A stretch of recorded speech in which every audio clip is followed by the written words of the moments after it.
yo, you already know. It's your boy Big Trail, repping Hot 92.5 The Heat, and you already know it's the hottest station in the nation. And you're now tuned in to Talk That Talk with yours truly, and a shout out to my brother off the curb, Tay.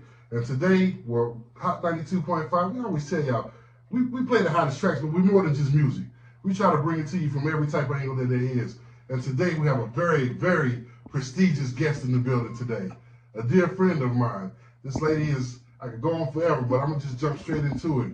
She's a super dope person, member of Zeta Phi Beta, also an esteemed published author, as well as a great baker too. So, you know, get the pastries, you know, she could probably hook you up. But today we're going to jump straight into it. We're going to talk about the book that we have here today with my partner, my host, my family, my friend, Miss Reasha Tenaye. Hey, that was beautiful. Thank you. Oh, appreciate it. You know, make me blush. It's easy to tell the truth, but that'll be easy on you too. I know. That's easy. That's easy. But I appreciate you for stopping by, blessing us with your time. Yes, yes. Now, we've been knowing each other for almost it's been a minute, 15, 20 something years out, something like that. Yeah. And all this time, I never knew that you had the writing bug. You know. Oh, yeah. I know you were very observant and very, you know, also meticulous when it comes to certain things and conversations we used to have. But we'll talk about that later. But how did we get to where we at today with the title "Waiting on My Rainbow"? So I've always writing has always been my release, my thing, where I felt seen. I was a middle child, and you know how that goes. And my siblings were always very outgoing. I was not. So that's why I was always around and watching, and I always felt that I was unseen. So because of that, I would just write things down. So I would write stories, poems, you know, all that emo stuff in high school. And I always felt that if I could get my thoughts into words, it would always convey it properly. So even if someone didn't listen to me, I knew that I got it out, and at least I was able to get that release. Okay, so even at a young age, you kept a diary? Yeah. Oh, I had so many diaries. Did your siblings ever get a hold to them? No, they never paid attention enough to do it. So, you know, I have an older sister, then I have younger brothers, and of course brothers didn't care. And my sister was living her life. She was popular. We were total opposite, so they didn't care. So, okay, I can dig it, man. Diary at a young age, right? So, because originally you're from Boston, correct? I am. Right. So what's up? Boston has always been one of those places, and I guess I can attribute this to Matt Damon and Ben Affleck for all of their movies. A lot of people attribute Boston to them, to New Kids on the Block. Yeah. Bobby Brown is from Boston. New Edition, better believe it. Best thing out of Boston next to me. There it is. Yeah, we got some other people there too. But yeah, most people see that side of Boston, but there is another side that is better side. But yeah, that's where I'm from. So being a middle child coming up in Boston, you got your diary, you're writing, you know, keeping up with your daily logs. Mm-hmm. What was that like? Like, how did it help shape you into the young lady that you become today? It kind of helped me not to go crazy. That was just my bad. Fair. But no, like I wasn't a kid. I would go outside sometimes, but I wasn't the outside person. I like to be in the house. I like to be reading books.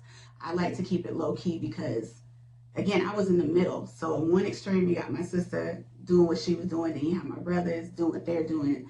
I just wanted to stay out of trouble, out of focus. Like, let me just sit here and be quiet. I seen my sister try to buck at my mama. That punk jumped up, that punk got beat down. Okay? I didn't want that to be my story. Right. Then my brother, he's a boy, so is the favorite present tense. Shout out to my brother Chris. But but yeah, I just chose to just kind of stay out of the spotlight because I always felt different. You know, I'm brighter than most of my family, and I remember being told I was adopted. I kind of believed that because I'm like, what? You know, we all kind of look. You know, it's sibling stuff. My older sister, we're close in age. That's a thing. But I have a ton. I have like literally about 30 first cousins. So there was a lot of us. So I just try to stay out the way. Yeah. And so reading, that was my thing. In school, I try to just stick. My I have a lot of nicknames for my family. One of them is Professor because I just stuck to myself, did my work, tried to play by the book, and not get in trouble. So reading was almost my thing. I worked at a library when I was old enough to work. Oh, wow. Shout That was out your to first Boston job. Public Library was my first job was working like a summer job, cleaning up the parks back home. But The parks. but my first real job was working at the Boston Public Library, and I worked there after school every day, and that was cool. But I got to be around books. I love to read. I love learning, so it worked for me. And that even today that stays with me. I have a couple books in my bag right now that I'm reading. Love books. So. Do kids still go to the library? I mean, they got these, smart devices. It's when the dawn of a new era. But I'm like thinking to myself, like, I remember I used to go on dates at the library. Like, yeah, can you take to the library? Let me tell you something. Of the jobs that I've had, don't sleep on the shenanigans that would happen in the library. Oh, I know. I was part of them shenanigans in my day. Went down the library. My kids my kids are like me. They like to read. Yeah. So my kids have a ton of books. They go, but to your point, most kids, they have electronics so they can download copies of books and stuff. But I mean, I'm fairly certain that in this day and age, if someone were to announce a library were closed, I'm sure people would riot because that's history. That's tangible stuff. The library from here is right down the corner. Yeah. I'm here every day, and I'm like, that library, is it open? Like, it just looks like you see tumbleweeds. I'm like, yeah. And you got the school right there. You know what I'm saying? So yeah. you would think that, like, man, nobody's really going. Yeah, no one takes I remember when I was in school, we took a field trip to the library to get our library cards. And it was like the big thing. But now that you say that, the only time my kids have been to the library is if I've taken them or if like their daycare is taking them to school. But they have a library at school because my kids bring home books every week. Please bring these back because I don't need that letter coming from the school. I know that's right. Now, what would you say would be the most inspirational book that you have read that really touched your soul? You read it like, you know what? This is for me, just for me. I don't care what nobody else says. This is it. This is the one. That's hard because I've read a lot of books. I don't want to be cliche, but I'm going to use the popular answer and say the Bible.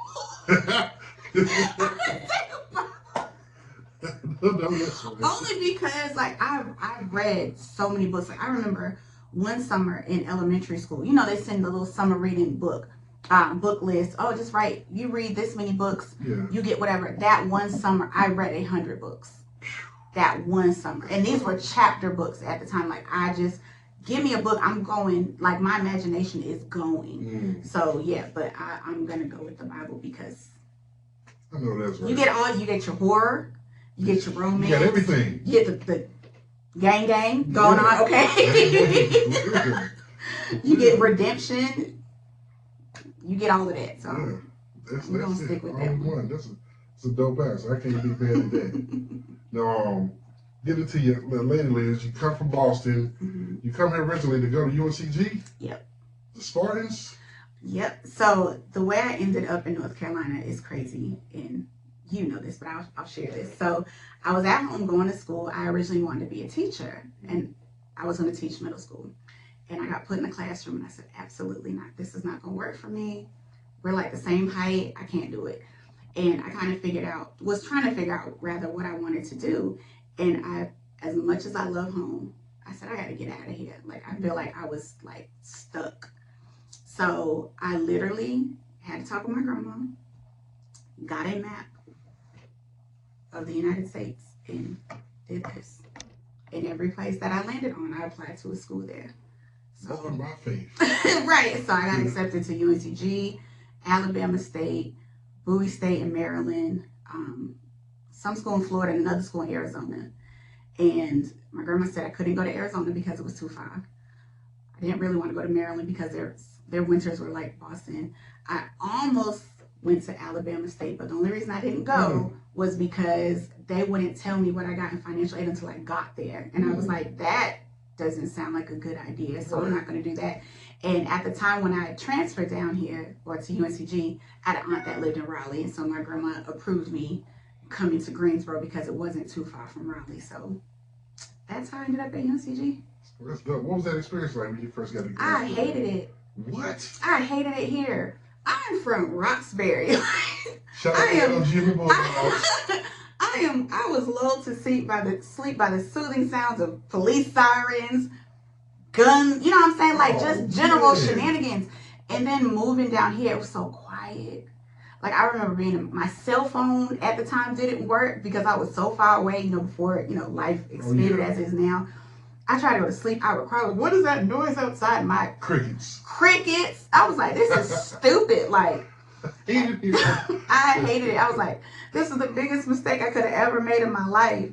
And my grandma was like, come back home. And I was like, I can't. Because I had committed to doing it. And I wanted to see it through it. But that first 3 months was rough. However, you want to know what made it better? What made it better? Krispy Kreme. Okay, because we didn't have Krispy Kreme back then. What? And I remember the first place I went to eat when I moved down south was Bojangles. One of my friends took me. And one of my first friends I ever met when I moved down here went to Bojangles. And so I was like, all right, I'm going to order some fried chicken. And they were like, what do you want to drink? I said, what do you have? This is back when I drank soda. And they were like, well, we have sweet tea. And I said, like regularly? And the lady looked at me like I was stupid because my grandma's from Georgia. Yeah. So my grandma would make us sweet tea when we behaved. Like that wasn't a thing we could get all the time. So I was like, y'all just drink this just all the time? I was amazed. I called my grandma. She laughed at me so hard. But yeah, that made it better. Krispy Kreme. Yeah. That's what's up. I used to eat them donuts all the time. And while you down here, what was your first the school right down the street, North Carolina A&T, man? What was your first GEO experience like at UNCG? I thought A&T was Hillman. Because obviously I'm around, like my friends back home it's melting pot. I have friends from everywhere back home, but I have way more black friends here than I did at home. But one of the guys I met in class, we're still friends now. We went to go walk on that campus, and I was like, all these intelligent black people. Yeah, beautiful. This is it was like culture shock for me because I'm used to being around us, but it was like intelligent us everywhere. Yeah. This is amazing. It was great, but it was always funny because everyone at A&T could always tell that we were from UNCG, and I'm like, how do you know? I don't know to this day. Like, how do y'all know? It's the thing. We could always tell. Me being, one of the locals from here, we could always tell if you went to TEG or even Bennett back in the day. It was just a certain different way that y'all gals, carried yourselves. We tried to fit in so bad, it never worked. That's one thing that I would say that when because I used to shoot ball over at UNCG a whole lot. I actually played in a basketball tournament. I was selected my 7th grade year as one of the best in the city to go play in a tournament at UNCG, and then it blew my mind. I was at UNCG before I really visited A&T, even though I would go to the parade, but I had never set foot on campus. So I'm in the 7th grade. I'm like, I always had a thing for UNCG. So I used to tell you, I'm gonna go to UNCG. I'm like, you're not going to HBCU? I'm like, no. This is the first campus I set foot on. But yeah, you can tell the difference, man, between the two. And they just like 4-5 minutes apart. Yeah. Then it didn't help when I crossed because I was like, they're like, you're the Zeta from UNCG. I'm like, why do you know? But, so is it different though to say Zeta from G and Zeta from T? It's still all, I thought it was like all, family. No, we're the same. I mean, clearly A&T more black people than at UNCG, so people would know me if I went to A&T and then, Some of the Zetas, this a few years ago, they had a real big party at A&T. It was just straight exclusive. I was like, oh my God, I just happened to be going by there. I kept seeing a bunch of, I was like, oh, wow, and then my homeboy, his wife is a Zeta, so he got to go because his wife is a member. I was like, man. I said, man, see if I get this. Like, nah, you got to either be invited or either be, I said, dang. See, my party days are over. It was a beautiful event, though. But, it was classy. Everybody was dressed up looking beautiful. It wasn't nothing ratchet, I don't suppose, People tend to act better when, you dress nice. When you got your good clothes on. Yeah. So, you get to UNCG, you got your sweet tea, you got your Krispy Kreme, and all that good stuff. Then, were you still writing then and keeping like journals and diaries and stuff like that? I was still keeping my diaries because, again, I was homesick. And I was trying to figure things out. And so a part that we didn't really discuss, so I'm going to show my age. So when I moved down here, I had a boyfriend. Met my boyfriend on Black Planet. Show my age. And my boyfriend lived in Walkertown, and he was just a pain in the room. Black Planet was even before Facebook. Yeah. I didn't have a Black Planet. I think I had one maybe for like a week because I didn't have a computer. Black Planet was popping. That scene when I wasn't writing. That's how, because I am a little bit out of it, but not by much. Very socially awkward. Like people talk to me, hey, hi, oh my gosh, and I'm nervous, laughing, I'm running away. Yeah. So I would talk to people online because it was similar to like writing. I can be me because you can't see me. Right. Let's go. But yeah, I met him, and that was fun. Because when I started to make friends, he wasn't really cool with that because I was trying, I just moved down here. I'm trying to meet people. I'm trying to not so much reinvent myself, but find myself. That was another reason why I wanted to get away from Boston, because anytime I'm at home, everybody knows, oh, Reasha, blah, blah, blah, blah, blah. I just think and I'm always going to just be Reasha. But what does that mean exactly for me? And I had to figure that out. So I moved states away to find that. And as I started figuring out who I am, what I like and what I don't like, he wasn't really a fan of that. So that's why. I mean, only people have their seasons, you know what I mean? Everybody has their season. Yeah, so, but obviously somewhere, you still here. Let me tell you, so I ended up moving back home after graduation because my grandma got sick and my grandma passed away. And during that time, I was so mad at myself. Like everything was falling apart. Like I graduated, which should have been a happy occasion, but my grandma got sick and I'm here, she's there. Finances were crazy. I ended up getting like evicted from my apartment, and I was like, I should have never moved down here, because if I would have stayed in Boston, I would have been like, me and my grandma, we locked in. Like I could have been with her, and I don't know what I could have done because she had cancer, but I felt like I should have been there. And I was like, it's North Carolina's fault. Why would it be Reacha's fault? It's North Carolina's fault. I'm moving back home. And I moved back home. And that was one of the most miserable years of my life, being back there, because she was gone. I had experience living by myself and everything. And I was like, home was different. Like it was still home. Still go get my favorite sub from Joe's. I still go get, I don't like y'all Chinese food down here. And I never will. It's not what it could be. But I go eat my Chinese food, eat my subs, like do my things with my friends. And that was fun. But at the end of the day, when I would get home, I'd be like, this is not for me anymore. And then I started feeling like North Carolina beat me up, and I can't have L's in life. So I'm gonna go back and show North Carolina that I can survive here, and I've just been here. Well, look at that. And we're grateful that you decided to stay. Because if you didn't, who knows where we'd be at today without you.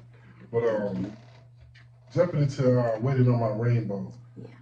Let's talk about that title. What chose you to title your first novel, Waiting on My Rainbow? So we done go back to my favorite book, the Bible, right? There it is. When we think about the Bible and when the first rainbow appeared, it was after God flooded the earth. And that was God's promise that when we see that rainbow, that he was never going to do that again. So let's think about the earth being flooded. The earth is flooded. We are on this boat with Noah, just coasting. We don't know when we're ever going to see land again, if we see land again. I'm sure everybody's getting sick of each other on that boat. You know what I'm saying? And that was not the best time. So when I looked at my life and all of the storms and things I've been through, because when the rainbows come after storms, this phase of my life that I used in this book, when I thought that there were nothing but storms for me, because, and I guess we'll get into this in a little bit, I never thought I was deserving of love. I never thought I was. And I chased it because I thought that, oh, I see other people have it, I want that too. Didn't really know how to find it, but I was like, I'm going to get it. But it just comes storm after storm after storm after storm. And when I finally shifted my focus of what love is and what it looks like and what it can be, that's when I realized that, oh, it has to be in here first before you see it in anywhere, anyone, anything. And I chose that title because I realized that in this phase of life that I wrote about, I was in my waiting phase. So I knew it was coming. I finally realized that it's something that would be mine. I just had to prepare myself for it because I knew it would come. So that's where that title comes from. Just waiting on. I know it's coming, but I need to prepare myself to receive it. That's dope. That's deep. Like for real. Like on so many levels. Like I guess we're all waiting on our rainbow, so to speak. We go through those dark times and those storms. We're all waiting to see brighter days. Now, you said you didn't think that you were deserving of love. Like, why? I always felt like a misfit. Like I told you, my sister, girl, you adopted. I was like, am I? I didn't have a present father. And I found out as I got older, my father didn't live more than a couple blocks away from me. Right down the street. Yeah. Jeez. It wasn't far. And when I did see him, like, there were always those promises, oh, I'll be back. We're going to go do this, this, this. And a mom being a mom was like, he's not it. Like, don't think about that. Like, and I always thought, I was like, my mom's just mad because he doesn't want to be with her anymore. Like, he loves me and she's the reason, because that's what he would say. She's the reason that he's not around, because she's mad that he don't want her. So she won't let him be with me because she's just angry. And when I get older, I'm going to be with my daddy and blah, blah, blah, blah, blah. And, as an adult, my dad has since passed away. We patched our relationship up before he passed. He passed away last year. Oh, my condolences. Thank you. But in my youth, I was like, well, why wouldn't my dad be around? Because I see my friends, most of my friends are daddy girls. And I would just see how, like, their dad looks at them. We were able to handle our issues with that. But I just never, like, when I was in high school, like I said, I was awkward. So all the girls got boys liking them. And then, I had a very colorful relationship with my older sister. And she's super pretty. Like, she's gorgeous.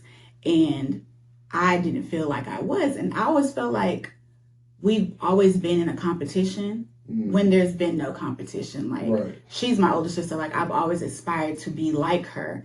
And on the other side, I feel like she just never liked me. I guess I infringed and took her mama. I don't know. But I would tell her, like, oh, there's this guy that I think is cute, but, I'm too shy to talk to him. And she'd be like, oh, okay. And then she would date him.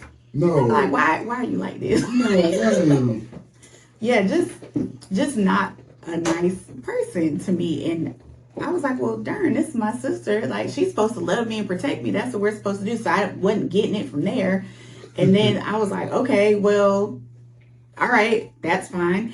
And then when it came down to things like, I always just felt like a second-class citizen. Like, I just never felt important. And I don't know if my family knew at the time. Like, my sister and I were in the same grade. So, like, she graduated before I did. Oh, we're going to go out to eat. We're going to go to a restaurant. We're going to do all these things for her graduation. Then, like, 2 weeks later, I graduate. Oh, we'll just order something. Why I got to eat takeout, but we got to go out to eat for her? Or, like, prom, when I was working at the library. Oh, well, since you work, because she didn't. Well, you get paid every week. Well, can you just give your sister money for her prom, and then I'll pay, I'll give it back to you for your prom? And I would feel like I have no other option but to say yes, because everyone's asking. Go ahead and do that. When it's time for Reasha's prom, no one has anything. Reasha got a $40 prom dress from Filene's basement and had to, figure out how to get other stuff done. And it just felt like, do y'all not like me? Like, am I in fact adopted? Because you guys are not treating me in a way that is nice. And then when I would attempt to voice my concerns, it was always, you're being dramatic. It's not that deep. Oh, be quiet. And that's why I just kept writing. I was like, y'all are crazy, but I guess I'm stuck with you. So I guess this is what I deserve. And then again, as far as dating and things of that nature, like, when I was in 9th grade, I dated a football player. Okay. He and I were just homies. I don't even know how we ended up. We dated for like 3 months. It felt like forever. But all the girls in... That's a long time in high school. Come on. So we started dating after Valentine's Day. I have a disdain for Valentine's Day. But we started dating after Valentine's Day. And again, he played football. We were just homies, but we started dating. And all the cheerleaders and all the girls hated my guts. Like, why is he dating you? Like, I guess his ex-girlfriend before me, she was a cheerleader. And they just hated me. And I'm like, you guys can't even get good grades on your homework. Like, please leave me alone. But I broke up with him, and I don't even remember why. But that 3 months felt like forever in high school. But too much. Yeah, I guess. But yeah, I try to have as normal of, I guess, a high school experience as most people. But I wasn't popular like that. Like, I was in the Latin club, and I loved it, so I wasn't mad at that. But I wanted to be a cheerleader, but I'm like, those girls don't like me. They won't pick me.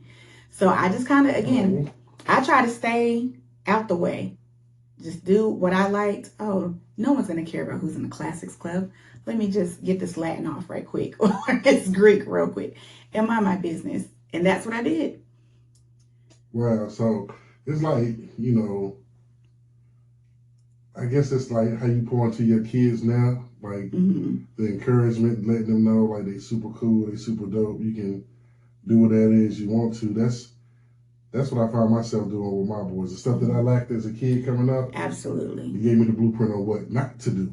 Absolutely. You know what I'm saying? So yeah, kudos. I mean, that's stuff goes like, I can't even imagine. Like, I'm a guy, of course, so I seen some of the stuff that a lot of girls went through, especially through high school, with talking to popular guys, and if they wasn't in that clique or part of that group or whatever, them girls called hell. Yeah. And then I had to think about it. Like, my mom handled, we handle emotions with different eras. She handled emotions one day, I handled another. I tried to talk. I remember asked my mom one time, I said, Mom, I want to be a Girl Scout. She was like, Reasha, that's white people stuff. And I was like, Girl Scout. Oh, okay.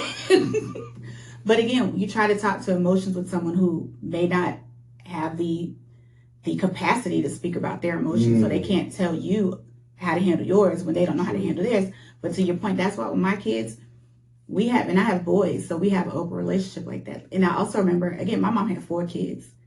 I remember we would have field trips, and I'd be like, Mom, can I have $10 so we can go on a field trip and get something? And she would give me like $8.50. And I would be so mad, like, she's just not giving me $10 because she doesn't want to give me $10. No, girl. Looking back, she gave you all she had. All she had, her last. Yeah. So that's perspective shift again. Why with my kids, we have conversations about things if we're able to do it or not, but mommy's going to bust her tail to get it regardless. And that's what my mom taught me. So I would feel like I may not get the love that I wanted, but I was provided for. Right. So I was like, well, I guess I should be quiet because I may not get this thing, but I'm getting this thing, and this thing is pretty important. So deal with it when you deal with it. And that's a lot of things that we didn't understand into as kids, like why we didn't get service, because not the fact that they didn't want to, they couldn't. Right. They can only do what they can do, but that's, like I said, that's what makes us who we are today. The stuff that we went through, the trials and tribulations. I told somebody, I said, I'm grateful for the chaos that I go through sometimes. Yeah. Everything just can't be sunshine and roses all the time. We have to go through certain things, to strengthen our character, to make us, better people. Yep. I could imagine without I know some people I thought, quote unquote, had a great life, and I was a little poor kid struggling, and then I turn around and see them, like, dang, so buddy digging up the trash can over there, dumpster diving. They had both parents. They had the nice stuff in school. They had, I'm like, oh, life can take a twist of fate on it that you won't even see coming, man.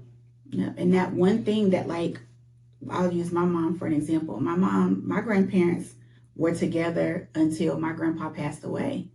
And I always thought, and my cousins, I've talked to my mom about it, how in the world did you have both your parents at home and all of y'all are dysfunctional, like baby daddies, baby mamas, unstable this way? How did that happen?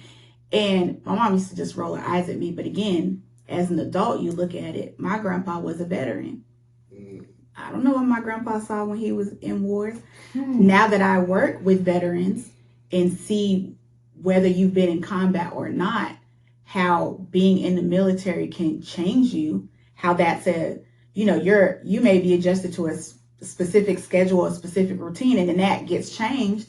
And then you have to try to assimilate back into regular civilian society. Like, you didn't see what you saw, right, that's going to impact you at home. Like I still can't fold a fitted sheet to save my life, but I know, having helped my grandma, when she makes a bed, you won't find a wrinkle in my bed because that's what my grandpa required. And so I'm thinking, like, I guess if I put myself in my mom's shoes, you had a super strict dad and he was giving you all the stuff that you needed, like, again, as far as providing food, shelter, and all that. But how loving may he have been, like in the emotional, like gooey way, you know what I mean? And that may be why my aunts, my uncles, why they made some of the life choices that they did. But you just never know. But I'm very much a person, I'm not like, oh, well, if I could go back in time and change, I would change. I wouldn't change anything. Right. Even the dark days, I wouldn't change them, because who's to say that I'd be who I am if I didn't go through that? Especially to your point, you see kids that have money, their parents just throwing money at them, giving them all the material things, but you don't know what your child's favorite color is, or you don't know that child just wants a hug. That's it. That's it, really. So, with your waiting on your rainbow, so this is like a culmination of like everything that you've been through up until this point in life. Yep. Talks about everything from when I was born. Our family dog died under my crib when I was a baby. And everyone loves to tell me that story. That's why I was like, y'all don't like me. Because that dog died, rest in peace, Kojak. That dog died under my crib. Peaceful. Dog, that dog died under my crib, and no one will let me live that down. Like I had something to do with it. I was a baby. What do you want from me? But from that, his name was Kojak? His name was Kojak. Jesus. Yeah. like the show. Wow. Yeah, I ain't heard that name ever since then. Kojak passed away under my crib, and they will not let me live that down. Like I had something to do with it. But just from things like that, from feeling unwanted, and the fact that feeling unwanted or unworthy followed me into adulthood because I let it. And that's one of the things that I hope people who read my story understand.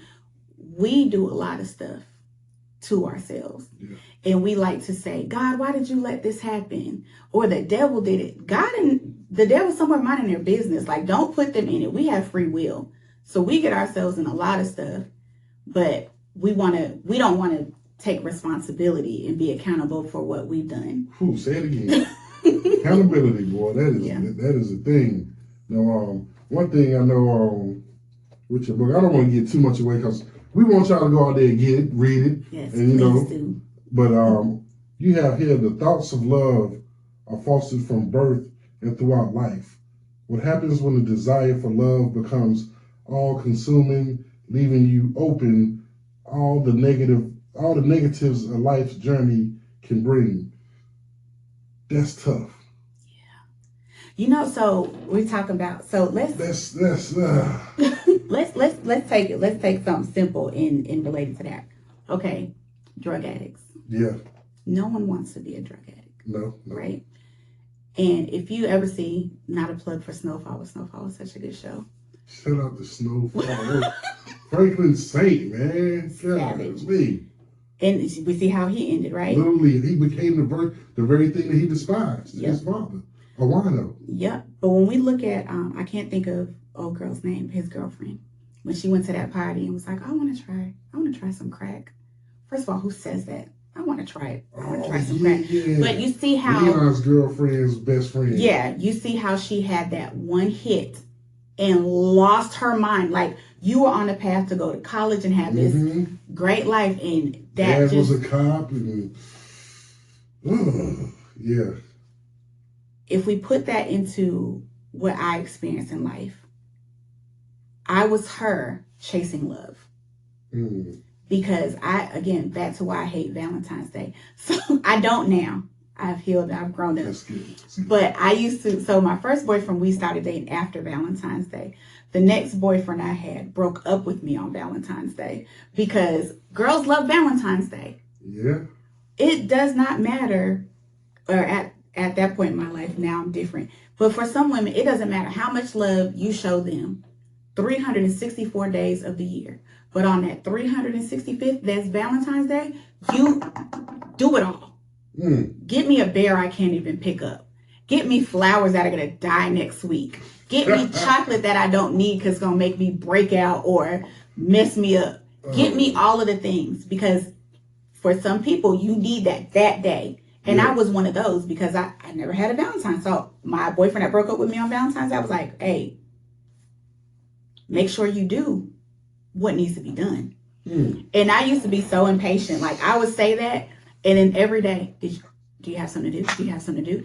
I used to be so worrisome. That man broke up with me on Valentine's Day because he said I was stressing him out. He was not wrong. But I was 18. Again, I had no example of what that was. No example of that. And did you get him something for Valentine's Day? I did. Okay. I ended up giving it to my roommate. Because I know some women was like, I don't get their significant others nothing for Valentine's Day. No, that's not okay. Like, you know how people say, happy wife, happy life, happy spouse, happy house. Because you got to think about, everybody matters. And I say that as a divorced person. Everybody matters. But yeah, I Valentine's Day, that's Lover's Day. I always, like, when I had the boyfriend that in 9th grade, I remember I had a conversation with my father, and I said, I have a boyfriend. He was like, oh, you got a boyfriend? Like, you need to bring him to the house so I could see him. So I was like, okay. I was excited. I told him, I was like, you're going to come meet my father. And he was like, okay, like, whatever. Because I'd already met his parents. After school, we go walk from my school to his house, because, again, all this was in close proximity. Sat outside for hours, and he never came. Hours. Jeez Louise, you're killing me over here. And I was like, and so, my boyfriend at the time, he was like, okay, well, we just page him later, because age, pager. But I was so disappointed, and I was like, well, why would he do that? And that was what I was chasing. I was like, well, he's my father. He's supposed to love me. He's not doing these things, so I just got to figure out what I'm doing wrong to do it. And then when I would date somebody or want to be with somebody, and they would be them, which was flawed, because we're all flawed, I always thought it was my fault. Because, again, I didn't think I was deserving of love. So I would be with somebody. It was very, very ridiculous. Like, oh, I think you're cute. You do? Okay. Well, since you like me, I like you too. Okay. Let's go. I'm not laughing at that. Immature. No, we all go through that phase. Like, what are we doing? Like, what are we doing? Like, look at, now we'll say, if I could have a talk with, 20, 21-year-old Reasha, boo-boo, take a nap. Because you're doing a lot. You need to go to sleep. That's what you're supposed to do at that age, though. Hindsight is 20/20. Yeah, but I was a late bloomer, so I'm doing this in my 20s when everybody else got this out their system. People were still doing that in their 20s when you just living life, not even really focusing on relationships. Am I wrong? No, you're not wrong. Yeah. I guess for me, because I started out so much later than other people, I was like, I look ridiculous, but I'm not going to stop either. I remember when I was 10, I thought the world, but how these like, oh, Y2K, the world's coming to an end. Like, they would blast that, like, the year 2000, we're not going to make it. Blah, blah, blah, blah, blah. No, I'm saying, like, why, like, that had been some, I read a tabloid. Like, I remember this vividly. I was at my cousin's house because my cousin used to take me with her to church. And I love church. Right. I love church because they could see me. Yeah. They could see me at church. So I love going to church. But I remember one day I was at her house or going to her house, and I saw a paper that was, oh, the world's coming to an end, fire and brimstone, whatever. And I was like, well, I don't want to go to hell. And so she was like, well, you need to accept Jesus as your savior. And I was like, that's a bet, because I don't want to go burn. So I got saved, and I was like, okay, this is great. I was in a choir. I cannot sing, but I was in a choir. Like, that was cool. I would go to church, and I try to get the rest of my family to go there, like, girl, leave us alone. Like, that is not our thing. And I remember at church, this is before I was boy crazy. They had this, I don't want to tell it. It's in the book. You got to read the book about the story of the book, about what happened at church. And church and mirrors. So by the book, you'll be able to see that. But just different things. But whenever I would try to, like, date, my cousin would always tell me, she was like, you need to go back to your first love. And she was talking about God and go to church, being with Jesus. And I'm like, okay, whatever. Anytime I would do anything, like when I started writing, because I started writing this book, like parts of this book I wrote when I was like 20, 21. Oh, for real? Okay. Yeah. And I just was like, nobody wants to read this. Like, so this has different versions of Reasha. There are different versions of me in the story. And, you know, of course I changed names because you're not going to sue me. Not going to sue me, embellished a little. But I was just, whenever I would go through these cycles of like, I want to be loved and I'm dating this guy and like, that's not a good person for you, but they see me. It's fine. It's not fine. And I think my life kind of changed when my grandma passed away. Because I was like, my grandma knew that I was living this life that I'm living. Like, she would fuss me out. And that got to a point where, like I told you, I graduated, but then my grandma passed, I got evicted. And I was like, why am I still here? And she's not. She was a way better person than I was. And I'm over here a mess. And that was a part of my life where I was like, maybe I don't need to be alive anymore. That's almost like survivor's remorse. Survivor's yeah. Yeah, like that's tough. Because the turnaround time from when my grandma was diagnosed with cancer to when she actually passed away, it was less than 30 days. Well, no. She got diagnosed, I think, because she came down here for my graduation. I think it was maybe August, because there was a party for her in September that I was unable to go to for her birthday. But something happened in November, like November 2nd, because I remember coming home for Thanksgiving because I used to love Thanksgiving because I used to love like watching her cook. No one used to let me cook. So I love the fact that I can cook and I can bake now because no one used to let me in the kitchen. And it just escalated so fast. And I was like, she's not here. What's the point? And I will honestly say I did try to remove myself from Earth and I did not succeed. And that made it worse because I'm like, dog, I can't even get up out of here properly. But my best friend came and she popped up at my house one day, the apartment I was about to get evicted from. And I don't do pop-ups. And she popped up at my house one day and so I'm still here. She was like, girl, what you doing? I was like, girl, just trying to die. Say that's it. Just trying to die. Oh, just man. Crying. I think like with your story in this book, like that's why we need people to get this book, man. We're gonna drop all the good stuff before we end the interview, but it can help people. Your journey, your life story, it's other people that's out there going through it right now. It's young girls that's going through the same thing, that's feeling the same way, that think the same things that you were thinking. And being able to put this down, getting your thoughts, your expression, I feel that's very admirable because a lot of people, us, of course, feel like, for one, I ain't gonna tell nobody my business. I don't want them to look at me like I'm crazy, or I don't want people knowing this. I want them to see me how I want them to see me. Right. You know what I mean? Or even they feel like, I tell people all the time, like, it's okay not to be okay. Absolutely. Just don't unpack and live there. Right. You feel what I'm saying? Go through your little thing. Feel your feels. Yeah, I go crazy in my mind 1,000 times a day, but I don't stay in that place. Right. I have a release, an outlet, whatever, pray about it, give it to God, and, keep it moving. But so they can get this book. Let the people know exactly where they can go, where they can get it, and all that good stuff. So you can order it off Amazon. I don't know if we're still, feeling how we feel about Amazon, but you can buy it from Amazon. You can also get it on Barnes & Noble's website. You can order it there. Or if you hit me on any of my socials, you can hit me up and I can get you a signed copy. You can get it directly from me.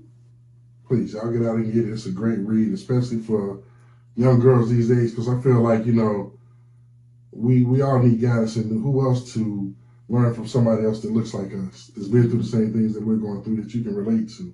And with this being out, what's next? What you got up your sleeve, Claude? What you got up your sleeve over there? So I am working on the next installment of a book. So where this book ends, the next book is going to pick up and go into a little bit more detail of some of the experience that I've had. It's going to be like flashbacks of what happened here, and some additional things that have been experienced in life. I am working on a workbook to help women who are going, because again, I am divorced, and divorce is something that's talked about in the book. I have a group called Experience the Exhale, where I coach women who are either considering separation or divorce, in the midst of separation or divorce, or on the outside of that, kind of navigate life. And it's definitely not a leave your spouse group, like, yeah, be single. It's not that. It's let's problem solve. Let's find the root issue of whatever's going on and figure out what we can do to get to our rainbow. We're going to end it on this note right here. So you let everybody know your socials, how they can get in touch with you, how they can contact you, all that good stuff. Oh, yeah. So on Facebook, TikTok, and Instagram, my handle is My Rainbow Is Here. So My Rainbow Is Here. The book is Waiting on My Rainbow, but the handles are My Rainbow Is Here. And again, that's on Facebook, TikTok, and Instagram.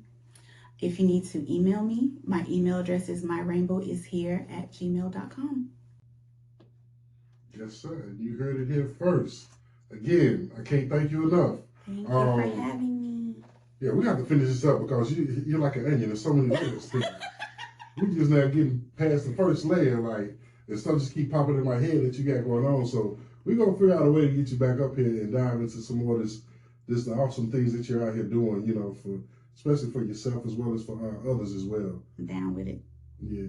Well, other than that, this has been another dope episode of Talk That Talk with your boy Big Trail. Shout out to Off the Curb Tay, man. And again, this has been Hot 92.5 The Heat, the dopest station in the nation. Y'all go ahead and get that, log in, subscribe on YouTube, ring that notification bells so you can be notified to see dope interviews just like this one right here. And it's straight like that. And we out of here.